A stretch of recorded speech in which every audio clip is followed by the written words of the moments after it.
All right, let's dive in. Today, we're all about cyber threats, and we've got this awesome article, Cyber Threats You Need to Know Now to Stay Safe Online. Think of this deep dive as our way of giving you a cybersecurity toolkit. Yeah, practical tips, insights, everything to help you stay ahead of the curve. Exactly. So first up, phishing. It's like the classic internet scam, right? But it's not just about those Nigerian prince emails anymore, right? No way! Phishing's gotten seriously sophisticated. Even security pros get tricked sometimes. It all comes down to trust and that fear of missing out, you know? Oh, yeah, totally. Like, have you ever gotten an email that looks exactly like it's from your bank telling you to update your info, like, right now? Exactly. They prey on that urgency.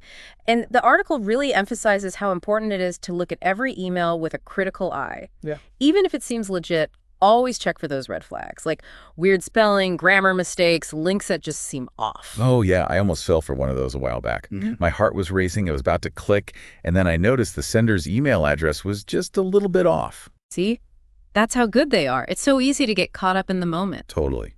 So if you're ever unsure, what's the best way to avoid getting hooked? Simple. Contact the organization directly. Don't use the contact info in the email, though. Go to their official website or use a phone number you know is real. Verify before you click. Got it. Yeah. Okay, from sneaky emails to something even stealthier. Malware. This article calls it the silent invader. What exactly does that mean? So picture this. You're just browsing the web, maybe downloading something or clicking a link. Everything seems normal, but without you even knowing it, malicious software just slips onto your device. Oh, okay, so it's like a digital burglar Yeah. sneaking in when you're not looking. Exactly. And it's not just about them taking your data. Some malware can actually lock you out of your own files, or even worse, take control of your entire system. So your computer becomes like a zombie controlled by the attacker. That's creepy. What can we do to protect ourselves? Prevention is key here. Think of software updates like vaccinations. They plug those security holes before malware can exploit them. Okay, so keep everything updated. What else? A good antivirus program is essential too. Think of it like your digital bodyguard, always on the lookout for threats. Makes sense. Yeah. But even with a bodyguard, it's good to have an escape route, right? That's where backups come in. Absolutely. Regular backups to an external hard drive or a cloud service are like having an off-site vault for your most important digital stuff. Okay, good to know. Speaking of compromised, this article really emphasizes the threat of ransomware. It sounds terrifying. It is. Imagine all your files, photos, documents, everything suddenly locked up, and then you get a message demanding payment to unlock them. Like a digital kidnapping. It must be so tempting to just pay the ransom in that situation. It is, but the article strongly advises against it. There are a few reasons. First, paying doesn't guarantee you'll actually get your data back, and second, it just encourages more attacks. So what's the best defense against this digital kidnapping? Backups are your lifeline. Make sure you have copies of your important files stored offline where they're safe. Okay, backups. Got it. From sneaky kidnappers to silent eavesdroppers. Our next stop, man-in-the-middle attacks, or MIDM. The article compares it to someone secretly listening in on your conversation at a coffee shop. Yeah, imagine you're at a cafe using their free Wi-Fi. Seems harmless, right? But a hacker could be on that same network, intercepting everything you send and receive. So all those online banking sessions and shopping sprees on public Wi-Fi.har, not a great idea. It can be risky. Sensitive stuff should be done on a trusted network. But if you have to use public Wi-Fi, the article really pushes for using a VPN. Right, a VPN. I know it stands for Virtual Private Network, but can you break down what it actually does? Think of it as a secret tunnel for your data. It encrypts everything, so even if someone's listening in, they can't see what you're doing. Okay, so VPN is like a shield for your data. Got it. The article also mentions looking for websites with HTTPS in the URL. What's that all about? It's all about making sure your connection to a website is secure. That little S in HTTPS stands for secure, meaning the website's using encryption to protect your data. So it's like a digital padlock showing you it's safe to enter. Exactly. If you see HTTPS and a padlock icon, you're good to go. But if it's just HTTP, especially on a site where you're entering sensitive info, that's a red flag. Okay, padlock checked. So we've covered phishing, malware, ransomware, and those sneaky eavesdroppers on public Wi-Fi.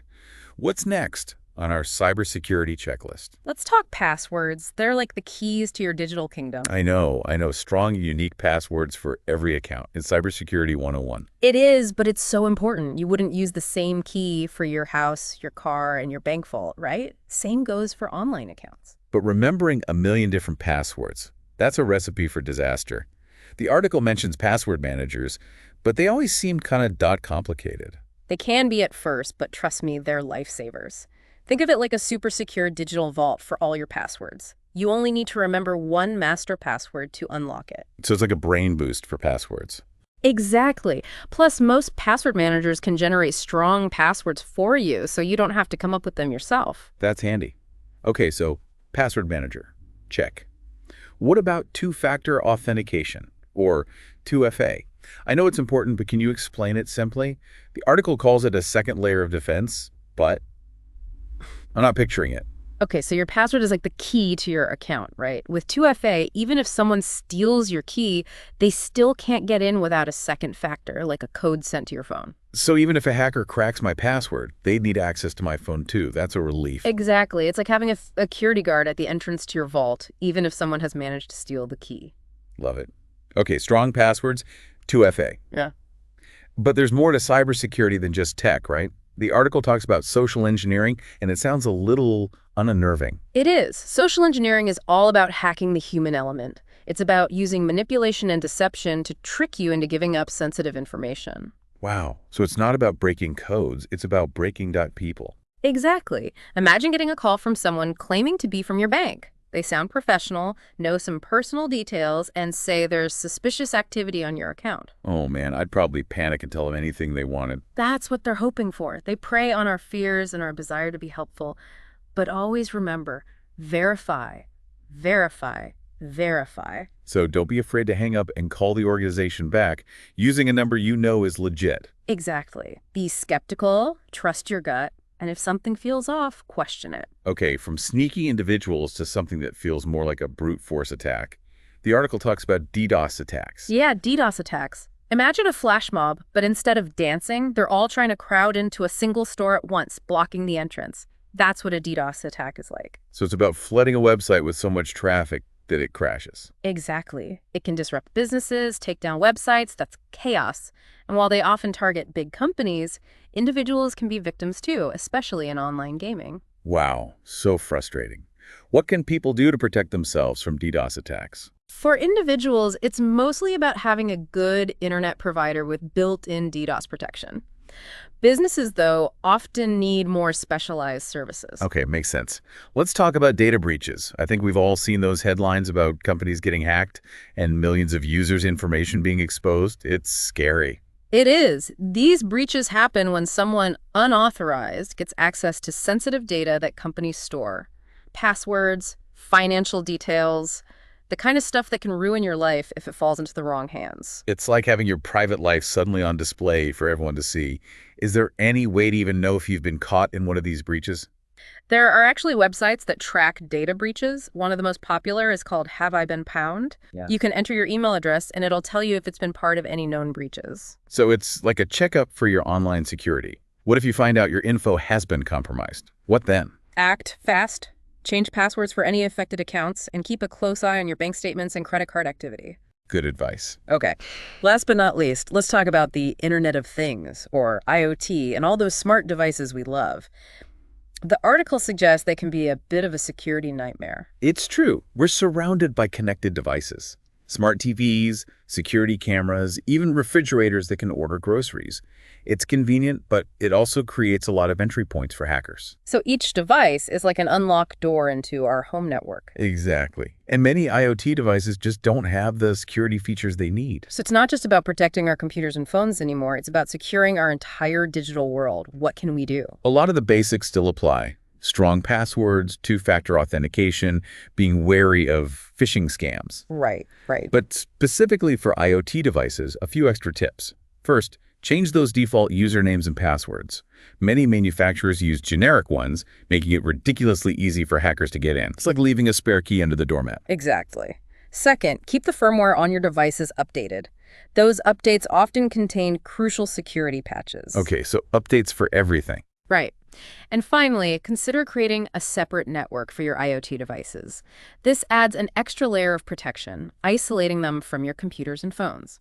So even if a hacker gets into your smart toaster, they can't access your computer. Exactly. It's all about minimizing risk. This has been a whirlwind tour of the cyber threat landscape. It feels like we've just scratched the surface, though. We have. But don't worry, we'll be back for more.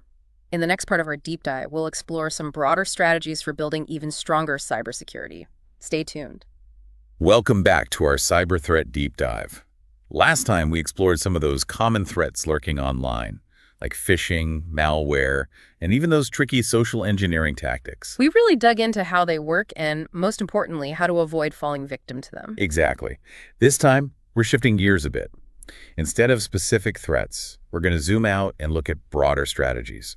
The tools and approaches you can use to build a strong defense. It's like building a cybersecurity fortress, brick by brick, around your digital life. I love that analogy, and I think the first brick has to be awareness, right? Absolutely.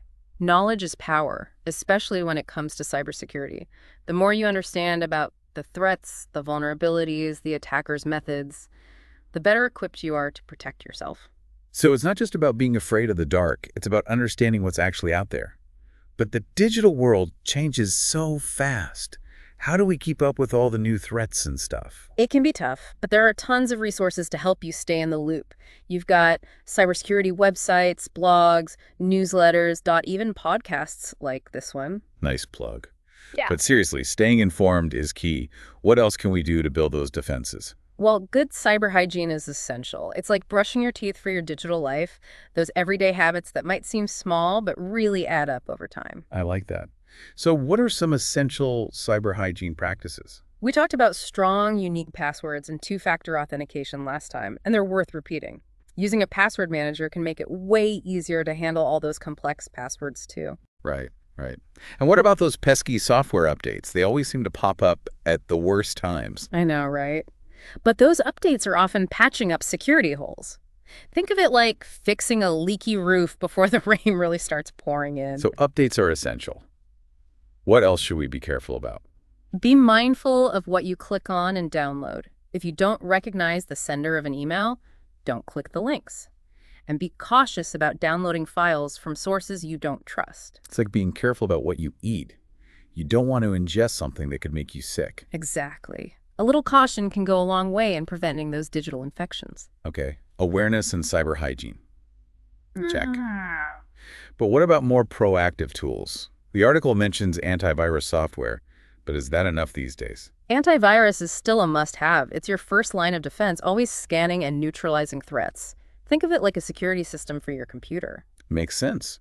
But with so many options out there, how do you even choose a good antivirus program? Look for well-known brands with good reputations. Read reviews from trusted sources and pick something that fits your needs and budget. Got it. We talked about VPNs too, especially for public Wi-Fi.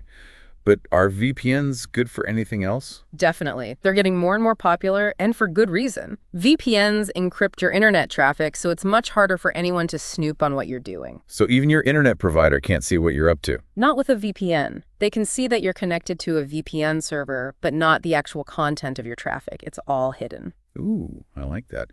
So VPNs for privacy and public Wi-Fi. Anything else? Some people use VPNs to get around those geographical restrictions on streaming services, like if you're traveling and want to watch something that's only available in your home country. Clever. Okay, so antivirus, VPNs.figass. What other tools should we add to our cybersecurity arsenal? Firewalls. They act as a barrier between your device or your network and the outside world. They control what can come in and what can go out. So, like a gatekeeper for your digital world, checking everyone's ID before they can enter. Perfect analogy. Most computers have firewalls built in, but you can get hardware firewalls for even more protection, especially for home networks. And I'm guessing it's important to make sure your firewall is set up correctly. Absolutely. It's not a set it and forget it kind of thing. You need to understand those settings and make sure they match your security needs.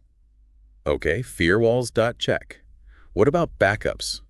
We talked about them when we discussed ransomware, but they seem like a crucial part of any cybersecurity strategy. You're right. Backups are essential. They're your safety net, your insurance policy against data loss. Whether it's a cyber attack, a hardware failure, or even just accidentally deleting something, backups have got you covered. It's like having that spare key for your car. You hope you never need it, but you're sure glad you have it when you do. Exactly. And the key is to store those backups somewhere separate from your main device. An external hard drive, cloud storage, or both are good options. Right, and you have to actually do the backups. It's no use having a plan if you never put it into action. That's so true. Setting up automatic backups can be a lifesaver. Lots of cloud storage services have this feature, so you don't even have to think about it. So we've covered a lot. Awareness, good cyber hygiene, antivirus software, VPNs, firewalls, and backups. That's a pretty solid foundation, wouldn't you say? It is. And the best part is that these measures all work together, creating layers of defense. It's like having multiple rings of security around your digital life, right? Exactly. If one layer gets breached, the others are still there to protect you. It's all about making yourself a less appealing target and minimizing your risk. Okay, this is all great, but it can feel a little overwhelming. Where should people even start? Start with the basics and gradually build from there. Focus on those foundational things we talked about. Strong passwords, two-factor authentication, keeping your software up to date. Then add more tools and strategies as you get comfortable. Oh, it's a journey, not a sprint. Exactly. Cybersecurity is an ongoing thing. The threat landscape is always changing, so there's always something new to learn. So we need to stay curious, stay informed, and be ready to adapt as new threats pop up. Absolutely. And remember, you don't have to do it all alone. There are people out there, like cybersecurity professionals and online communities, who are passionate about helping you stay safe. And even podcasts like this one. Exactly. So if you're feeling lost or overwhelmed, don't be afraid to ask for help. Well said. And speaking of learning more, in the final part of this deep dive, we're going to look at the future of cyber threats. We'll explore emerging trends and how to prepare for the challenges that are coming. It's going to be fascinating. It is. This landscape changes so quickly, so staying ahead of the curve is essential. Stay tuned. Welcome back for the final part of our cyber threat deep dive. We've covered a lot of ground, haven't we? We have, from understanding those common threats to building up our defenses. But we can't stop there. The digital world's always changing, so it's time to look ahead. Yeah. What's on the horizon? What new cyber threats should we be watching out for? Well, one thing that's already having a huge impact is artificial intelligence, or AI. AI is everywhere these days, so it makes sense that it's playing a role in cybersecurity too. Yeah. For better or worse, right? Exactly.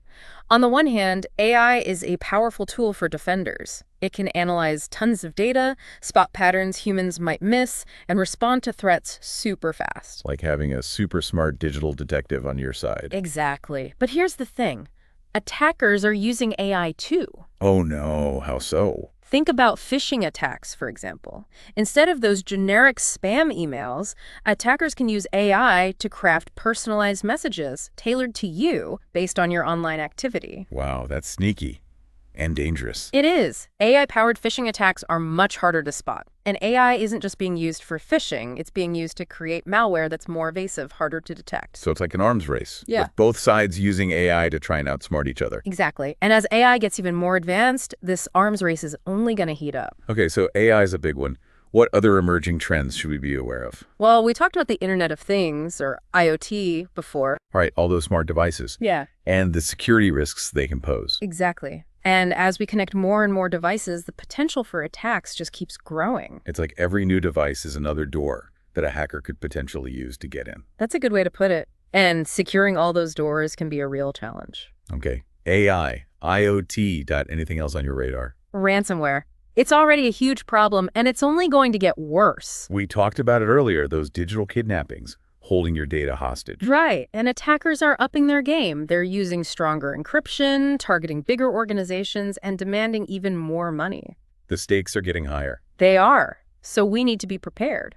But it's not all bad news, right? Aren't there some new tools and technologies that can help us fight back? Absolutely. For example, there are security tools powered by AI and machine learning that can detect and respond to threats much more effectively. So we're using AI to fight AI, in a way. Exactly. And there's a growing focus on proactive security, like threat hunting, where you actively search for threats before they can cause damage. Okay, that makes sense.